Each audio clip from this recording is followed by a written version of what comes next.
الحمد لله رب العالمين والصلاة والسلام على سيد الأنبياء والمرسلين وعلى آله وصحبه أجمعين أما بعد وبالسند المتصل منا إلى الشيخ الإمام الإمام الحافظ الحجة أمير المؤمنين في الحديث أبي عبد الله محمد بن إسماعيل بن إبراهيم بن المغيرة بن مرتزبة الجعبي البخاري اليماني رحمه الله تعالى أنه قال: باب الزكاة من الإسلام. وقوله تعالى: وما أمروا إلا ليعبدوا الله مخلصين له الدين حنفاء ويقيموا الصلاة ويؤتوا الزكاة وذلك دين القيمة.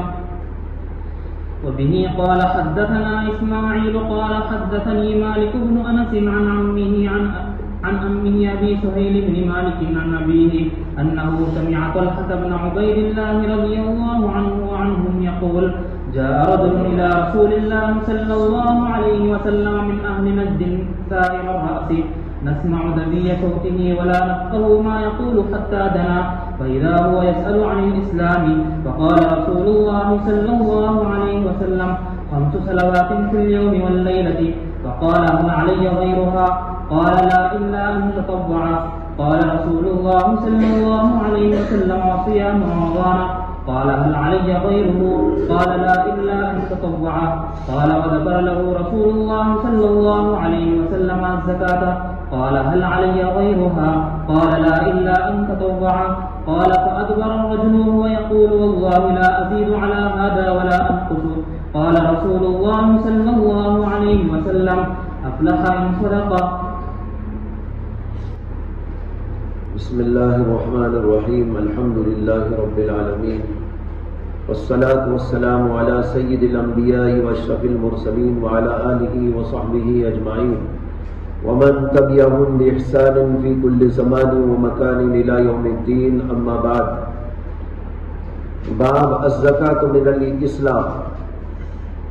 یہ باب ہے الزکاة من الاسلام، یعنی زکوٰۃ بھی اسلام میں سے ہے. اوپر بیان تھا ایمان کی زیادتی اور نقصان کا، اور اس سے پہلے باب تھا احب الدین الی اللہ ادومها، اور پھر اس سے پہلے حسن اسلام المرء، اور پھر اس سے پہلے الزکاۃ الصلاۃ من الایمان. اصل ابواب تو وہی چل رہے، الصلاۃ من الایمان، اور اسی طرح مختلف امور دین کو امور ایمان قرار دیتے ہوئے امام بخاری رحمۃ اللہ علیہ ابواب قائم کرتے جا رہے ہیں. لیکن درمیان میں کچھ وضاحتیں بھی کرتے جاتے ہیں، جیسے کہ اس سے پہلے میں نے تشریح عرض کر دی. اس سے پہلے باب زیادت الایمان و نقصانہ کا باب تھا. اب یہاں پر باب قائم کیا ہے الزکاۃ من الاسلام، یہ بتانے کے لیے زکوٰۃ بھی ان امور میں سے ہے جن سے ایمان میں تر و تازگی آتی ہے، ایمان میں اضافہ ہوتا ہے. یہ بھی ایمان میں سے ہے، اسلام میں سے ہے کہ زکوٰۃ ادا کی جائے. لہذا جب یہ زکوٰۃ ایمان میں سے ہے تو ایمان کی بڑھوتری کا ذریعہ ہے. اگر کوئی آدمی زکوٰۃ ادا کرتا ہے تو اس کے اندر کمال ایمان پیدا ہوتا ہے، اور اگر کوئی آدمی اس کو چھوڑ دیتا ہے تو اس کے ایمان کے اندر نقص اور عیب پیدا ہو جاتا ہے. یہ بات بیان کرنے کے لیے زیادت الایمانی و نقصانہ کے باب کے بعد الزکاۃ من الاسلام کا باب قائم کر دیا. اس میں بھی رد ہے مرجئہ کا، جو کہتے ہیں کہ اسلام یا ایمان بسیط ہے اور اس کے اندر کسی بھی قسم کے اعمال داخل نہیں ہیں، نہ قوام میں داخل ہے نہ اس کے کمال میں داخل ہے. قوام میں داخل نہ ہونا تو جمہور کا مسلک ہے، لیکن مرجئہ کہتے ہیں ایمان کے کمال کے اندر بھی اعمال داخل نہیں. اس لیے کوئی آدمی ان اعمال کو انجام دے تو ایمان بڑھے، اگر چھوڑ دے تو ایمان گھٹ جائے، ایسی کوئی بات نہیں ہے. لہذا امام بخاری نے ان کے رد کے اندر یہ باب قائم کر دیا اور بتایا الزکاۃ من الاسلام، زکوٰۃ اسلام میں سے ہے، اس کے امور میں سے ہے۔ جب آدمی اس کو انجام دیتا ہے اس کے ایمان کے اندر کمال آتا ہے، اگر اس کو چھوڑ دیتا ہے اس کے ایمان کے اندر گھٹوتی اور اس کے اندر کی کمزوری پیدا ہو جاتی ہے۔ اس میں مرجئہ کا صریح طور پر رد مقصود ہے۔ امام بخاری نے اس باب کے اندر ایک تو آیت کریمہ پیش کی ہے اور دوسرے حدیث پاک۔ آیت کریمہ پیش کی وقولہ تعالی وما امروا الا ليعبدوا الله مخلصين له الدين حنفاء ويقيموا الصلاة ويؤتوا الزكاة وذلك دين القيمة۔ کہتے ہیں وما امروا، اور انہیں حکم نہیں دیا گیا، الا ليعبدوا الله مخلصين له الدين، مگر اس بات کا کہ وہ عبادت کرے اللہ کی خالص طور پر اسی کے لیے، مخلصین لہ الدین، حنفاء، بالکل صحیح راستے پر قائم ہوتے ہوئے بغیر ٹیڑھ اور بائر کجی کے، وَيُقِيمُ الصَّلَاةَ، اور یہ کہ نماز کو قائم کرے، وَيُؤْتُ الزَّكَاةَ، اور زکوٰۃ کو ادا کرے، وَذَلِكَ الدِّينُ الْقَيِّمَةُ، یہ دین قیم ہے۔ قیمہ مانے مستقیمہ، وَذَلِكَ دین الملت المستقیمہ، یہ ہے عبادت۔ وَذَلِكَ دین الملت المستقیمہ، یہ ملت مستقیمہ کا دین ہے۔ اس دین کے اندر ایک تو خالص اللہ کی توحید کا بیان ہے، دوسرے وَيُقِيمُ الصَّلَاةَ وَيُؤْتُ الزَّكَاةَ، زکوٰۃ ادا کرنے اور نماز قائم کرنے کا ذکر ہے۔ ان سب کو اللہ نے ذالک دین القیمہ کہہ کر بتایا، یہ سب دین ہے۔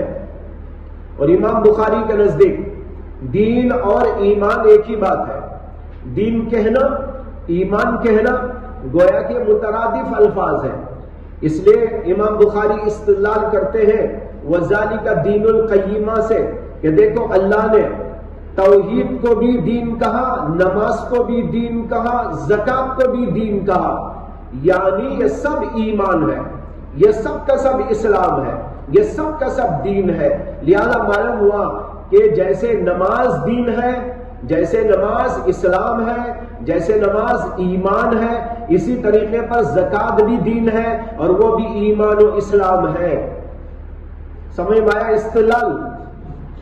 وَذَلِكَ دین القیمہ کے لفظ سے استدلال ہے امام بخاری کا، کہ پہلے تو اللہ نے کہا لوگوں کو حکم دیا گیا ہے اسی بات کا کہ وہ خالص اللہ کی عبادت کرے، یعنی توحید پر جم جائے۔ لیعبدو کا یہی حاصل ہے، لیعبدوا اللہ مخلصین، خالص اللہ کی عبادت، اس کے سوا کسی کو شریک نہ کرے اس کے ساتھ۔ دوسرے وَيُقِيمُ الصَّلَاةَ، اور نماز قائم کرے، اس کا بھی حکم دیا گیا۔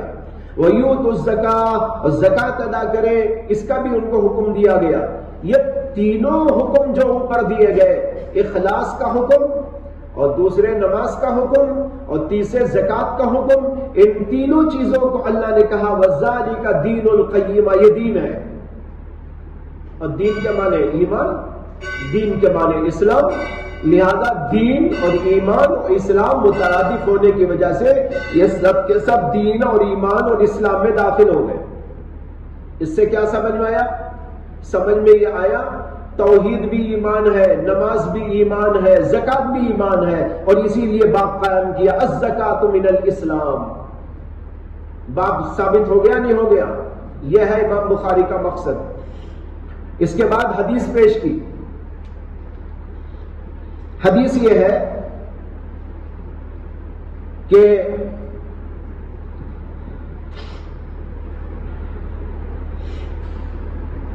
طلحہ بن عبید اللہ کہتے ہیں جاء رجل الى رسول اللہ صلی اللہ علیہ وسلم من اہل نجد، ایک آدمی رسول اللہ صلی اللہ علیہ وسلم کی خدمت میں حاضر ہوا اہل نجد میں سے۔ نجد علاقے کا نام ہے، ہر وہ علاقہ جو اوپر کی طرف ہوتا ہے اس کو عربی میں نجد کہتے ہیں۔ جیسے عراق وغیرہ کا علاقہ یہ سب نجد میں داخل ہے. اس علاقے کا کوئی آدمی آیا. یہ کون آیا تھا جس کا یہاں ذکر ہے جاء رجل؟ اس کے بارے میں بعض روایتوں سے پتا چلتا ہے کہ وہ ہیں زمام بن ثعلبہ. زمام بن ثعلبہ.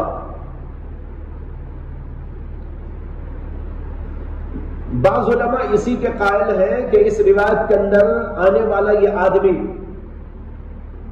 زمام بن ثعلبہ تھے، کیونکہ ایک حدیث میں جس کو امام بخاری نے بھی ذکر کیا ہے، امام مسلم نے بھی روایت کیا ہے اور امام ترمذی نے بھی روایت کیا ہے، اس کے اندر اسی طرح کے سوال و جواب کرنے والے ایک شخص کا ذکر موجود ہے اور ان کا نام زمام بن ثعلبہ بتایا گیا ہے.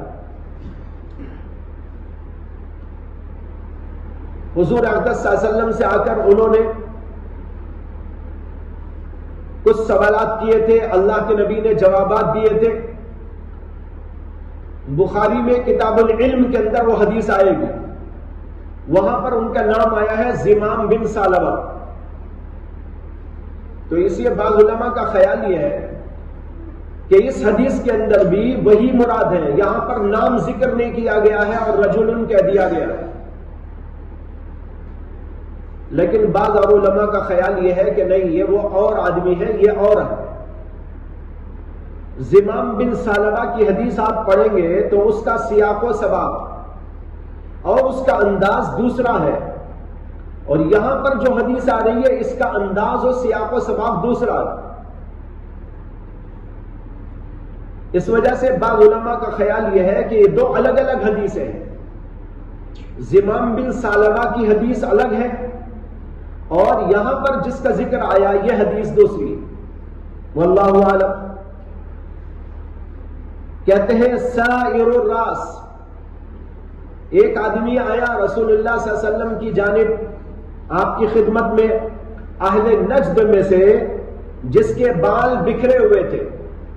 سائر الراس، سر بکھرا ہوا تھا. سر تو بکھرتا نہیں، سر کے بال بکھرتے ہیں. سر بکھر گیا تو انسان کا رہے گا، لیکن بول دیتے ہیں سر کے بالوں کو سر کہہ دیا کرتے ہیں.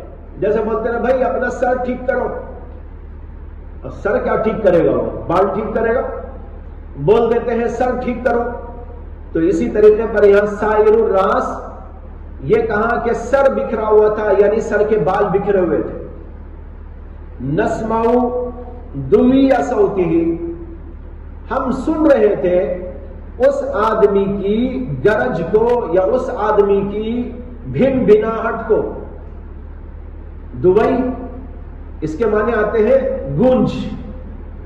بات کرے تو گونج آتی ہے نا. ایک آدمی مثلا وہاں سے کچھ بول رہا ہے تو اس کی ایک گونج آتی ہے، آواز، اس کا نام ہے دوی یا دوئی.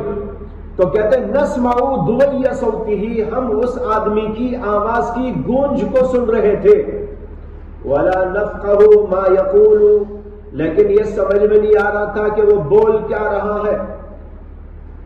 ایک آدمی دور سے گفتگو کرتا ہے تو آواز تو آتی ہے، لیکن کیا بول رہا ہے سمجھ میں نہیں آتا. اب مثلا میں یہاں بول رہا ہوں، آپ تو یہاں بیٹھ کے سن رہے ہیں اور سمجھ میں بھی آ رہا ہے کہ میں کیا بول رہا ہوں، لیکن ذرا دور آپ چلے جائیں یہاں سے تو آپ کو گونج معلوم ہوگی، کوئی آواز آ رہی ہے، لیکن آواز میں کیا بولا جا رہا ہے، کیا سمجھایا جا رہا ہے، وہ کچھ سمجھ میں نہیں آئے گا. اسی طرح وہ آدمی آیا تو دور ہی سے کچھ بولتا بولتا آ رہا تھا، جس سے حضرات صحابہ کہتے ہیں ہم اس کی گونج کو سن رہے تھے لیکن سمجھ میں نہیں آ رہا تھا کہ وہ کیا بول رہا ہے. وَلَا نَفْقَهُ مَا يَقُولُ حَتَّى دَنَا، یہاں تک کہ وہ قریب ہو گیا. اس سے سمجھ میں آیا کہ وہ دور ہی سے بولتا آ رہا تھا. یہ حتیٰ دنا سے سمجھ میں آ رہا ہے، یہاں تک کہ وہ قریب ہو گیا. معلوم ہوا کہ وہیں سے بولتا بولتا بولتا آیا، سمجھ میں تو نہیں آ رہا تھا کیا بول رہا ہے، یہاں تک کہ قریب آ گیا. فَإِذَا هُوَ يَسْأَلُ عَنِ الْإِسْلَامِ، بس دیکھا تو وہ اسلام کے بارے میں پوچھ رہا تھا. قریب آیا تو سمجھ میں آیا صحابہ کو کہ حضور سے کچھ پوچھنا چاہتا ہے. رسول اللہ صلی اللہ علیہ وسلم سے کچھ سوال کرنا چاہتا ہے. وہ سوال کر رہا تھا اسلام کے بارے میں. فقال رسول اللہ صلی اللہ علیہ وسلم 5 صلوات فی اليوم واللیلہ. اللہ کے رسول نے اس کے جواب کے اندر فرمایا 5 نمازیں ہیں دن اور رات میں. فقال اس نے بیچ میں کہا هل علی غیرها, کیا ان کے علاوہ بھی میرے اوپر کچھ فرض ہے؟ آپ نے کہا لا نہیں, الا ان تطوع, مگر یہ کہ تم تطوعا نفلا پڑھو تو ٹھیک ہے. قال رسول اللہ صلی اللہ علیہ وسلم, پھر اللہ کے رسول نے اس کے جواب میں آگے کہا والصیام رمضان, اور رمضان کے روزے. قال بیچ میں وہ کہنے لگا هل علی غیرہ, کیا اس کے علاوہ بھی میرے اوپر ہے؟ آپ نے کہا لا الا ان تطوع, نہیں مگر یہ کہ تم تطوعا نفلا پڑھو. پھر آپ نے کہا, راوی کہتا ہے وذکر له رسول اللہ صلی اللہ علیہ وسلم الزکات, پھر اللہ کے رسول نے اس کے سامنے زکات کا ذکر کیا. اس نے کہا هل علی غیرها, کیا اس کے علاوہ بھی میرے اوپر کچھ فرض ہے؟ آپ نے کہا لا الا ان تطوع, نہیں مگر یہ کہ تم تطوع کرو. اس نے کہا, راوی کہتے ہیں فَأَدْبَرَ الرَّجُلُ وَهُوَ يَقُولُ, پس آدمی واپس ہوا, ادبرا پیٹ پھیر کے گیا, وَهُوَ يَقُولُ, اور وہ پہ کہہ رہا تھا وَاللَّهِ لَا أَزِيدُ عَلَى هَذَا وَلَا أَنْقُصُ, خدا کی قسم نہ میں اس پر اضافہ کروں گا نہ میں اس میں کچھ کمی کروں گا. قال رسول اللہ صلی اللہ علیہ وسلم افلح ان صدقا, اگر اس نے سچ کہا ہے تو یہ کامیاب ہو گیا. افلح ان صدقا, اگر یہ سچ بول رہا ہے تو یہ کامیاب ہو گیا. ترجمہ تو سمجھ میں آ گیا. راوی بیچ بیچ میں, وہ آنے والا شخص بیچ بیچ میں پوچھ رہا ہے حضور سے, وہ پوچھ رہا تھا اسلام کے فرائض کے بارے میں. یسألو عن الاسلام, اسلام کے بارے میں, یعنی اسلام کے فرائض کے بارے میں پوچھ رہا تھا. تو اللہ کے رسول نے کہا 5 صلوات فی اليوم واللیلہ, اسلام کے فرائض میں سے ایک فرض 5 وقتہ نماز ہے, دن اور رات میں 5 نمازیں. ابھی حضور آگے بولنا چاہ رہے تھے وَصِيَامُ رَمَضَانَ وَالزَّكَاةُ, لیکن وہ پھر بیچ ہی میں بول پڑا. جب حضور نے کہا 5 صلوات فی اليوم واللیلہ, وہ بیچ میں کہنے لگا هل علی غیرها, کیا میرے اوپر اس کے علاوہ بھی کچھ ضروری ہے؟ یعنی 5 نمازوں کے علاوہ بھی کوئی نماز میرے اوپر ہے؟ آپ نے کہا لا, نہیں, 5 ہی نمازیں فرض ہیں, 6 نمازیں نہیں ہیں, 5 ہی نمازیں فرض ہیں. الا ان تطوع, مگر یہ کہ تم تطوع کرو, یعنی نفل پڑھو تو ٹھیک ہے. نفل کے لیے تو پابندی نہیں, جتنی چاہے پڑھو, لیکن فرض نمازیں 5 ہیں. یہاں پر ایک بحث اٹھتی ہے, وہ یہ ہے کہ وتر کی نماز کا کیا حکم ہے. وتر کی نماز اگر آپ کہتے ہیں واجب تو 6ٹھی نماز ہو گئی, اگر آپ کہتے ہیں نفل تو ٹھیک ہے. یا تو کہو نفل وہ الا ان تطوع میں داخل ہے, اور اگر آپ کہتے ہیں واجب تو واجب تو فرض کی طرح ہوتا ہے.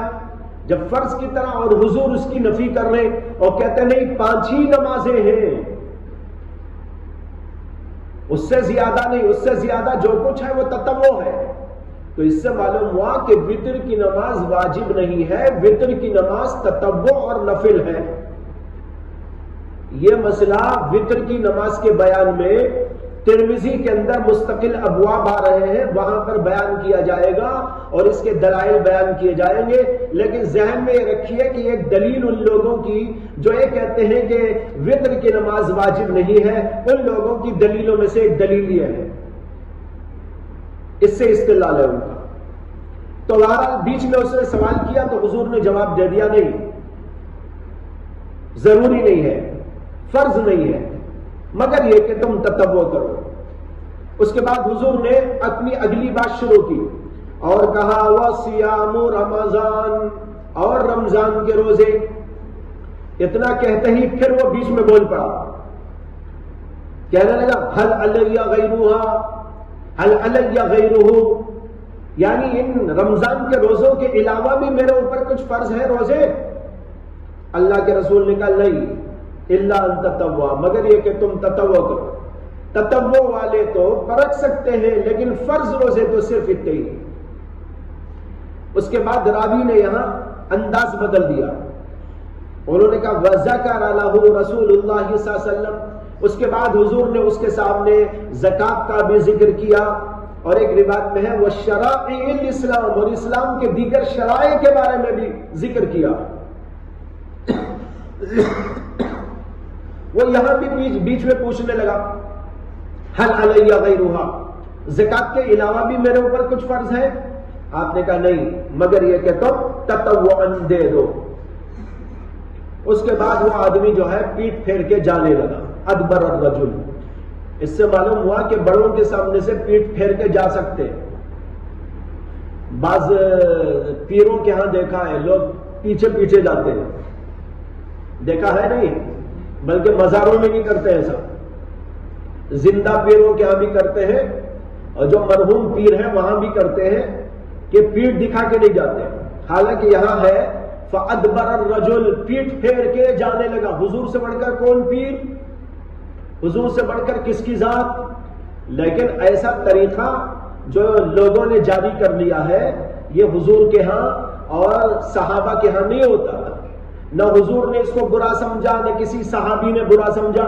دیکھو ادبر الرجل وهو يقول، وہ آدمی پیٹ پھیر کے جانے لگا اور یوں کہتا جا رہا تھا واللہ لا ازید علی هذا ولا انقص، خدا کی قسم میں اس پر نہ زیادتی کروں گا نہ کمی کروں گا، جتنی بات حضور نے بتا دی ہے بس اتنا ہی میں کروں گا۔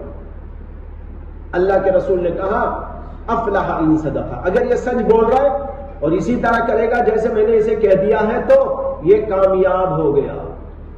لیکن یہاں بھی سوال ہے، بیچ میں بھی کچھ ابحاث ہے، ان کو پھر انشاءاللہ کل عرض کیا جائے گا۔ وآخر دعوانا